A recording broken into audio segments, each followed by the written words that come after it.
ഞങ്ങൾ അപ്ലോഡ് ചെയ്യുന്ന വീഡിയോസ് നിങ്ങളിലെത്താൻ ഈ ചാനൽ ഇന്ന് തന്നെ സബ്സ്ക്രൈബ് ചെയ്യണേ. അതിനോടൊപ്പം ബെല്ലൈക്കൺ പ്രസ് ചെയ്യാൻ മറക്കരുത്.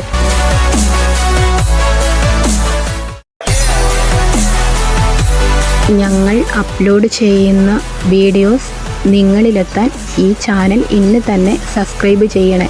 അതിനോടൊപ്പം ബെല്ലൈക്കൺ പ്രസ് ചെയ്യാൻ മറക്കരുത്.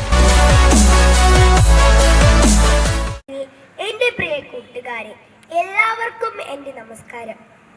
ഇന്ന് ജനുവരി 30 രക്തസാക്ഷി ദിനം. ഈ ദിനമാണ് നമ്മുടെ രാജ്യം മഹാത്മാഗാന്ധിയുടെ 75ാമത് രക്തസാക്ഷി ദിനമായി ആചരിക്കുന്നത്.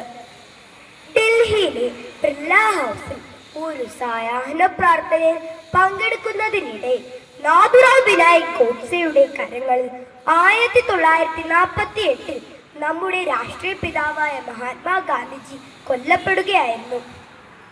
രാജ്യത്തിന്റെ രാഷ്ട്രീയ പിതാവിന്റെ ചരമവാർഷികം പിന്നീടുള്ള വർഷങ്ങളിൽ രാജ്യം രക്തസാക്ഷി ദിനമായാണ് ആചരിച്ചു തുടങ്ങിയത്. രക്തസാക്ഷി ദിനത്തിൽ രാഷ്ട്രപതി, ഉപരാഷ്ട്രപതി, പ്രധാനമന്ത്രി, പ്രതിരോധ മന്ത്രി, കരവ്യോമ നാവികസേനാ മേധാവികൾ എന്നിവർ രാജ്ഘട്ട് സ്മാരകത്തിലെ സമാധിയിൽ പുഷ്പചക്രം അർപ്പിക്കുന്നു. സേനാ ബെഡ് ലാസ്റ്റ് പോസ്റ്റ് ആലപിക്കും. സേനാ അംഗങ്ങൾ ആദരവ് പ്രകടമാക്കുന്നു. എല്ലാ വർഷവും ജനുവരി 30 രാവിലെ 11 മണിക്ക് 2 മിനിറ്റ് മൗനം ആചരിക്കുന്നു. സമരത്തിൽ പങ്കെടുത്ത് വീരമൃത്യു വരിച്ചവരെ സ്മരിക്കുകയും ചെയ്യുന്നു. സത്യം, അഹിംസ എന്നീ തത്വങ്ങളിൽ അടിയുറച്ച് വിശ്വസിച്ച് അതിനായി ഒഴിഞ്ഞുവച്ച ജീവിതമായിരുന്നു മഹാത്മാഗാന്ധിയുടേത്. എന്റെ ജീവിതമാണ് എന്റെ സന്ദേശം എന്ന് പറഞ്ഞ് ആ മഹാത്മാവിന്റെ ചില വചനങ്ങൾ കൂടി ചേർക്കുന്നു. പ്രവർത്തിക്കുക അല്ലെങ്കിൽ മരിക്കുക. ഇന്നു ചെയ്യുന്ന പ്രവൃത്തിയെ ആശ്രയിച്ചായിരിക്കും നിങ്ങളുടെ ഭാവി. അതെ, ഒരുപാടുണ്ട് നമുക്ക് പഠിക്കാൻ. വരും തലമുറകൾക്ക് ചൊല്ലിക്കൊടുക്കുവാൻ, മാനവികത വളർത്തുവാൻ ഗാന്ധിജി ഇന്നും ജീവിക്കുന്നു ഓരോരോ ഹൃദയങ്ങളിലും.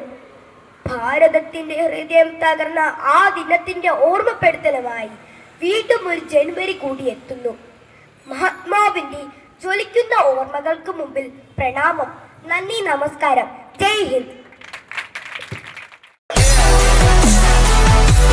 ഞങ്ങൾ അപ്ലോഡ് ചെയ്യുന്ന വീഡിയോസ് നിങ്ങളിലെത്താൻ ഈ ചാനൽ ഇന്ന് തന്നെ സബ്സ്ക്രൈബ് ചെയ്യണേ. അതിനോടൊപ്പം ബെല്ലൈക്കൺ പ്രസ് ചെയ്യാൻ മറക്കരുത്.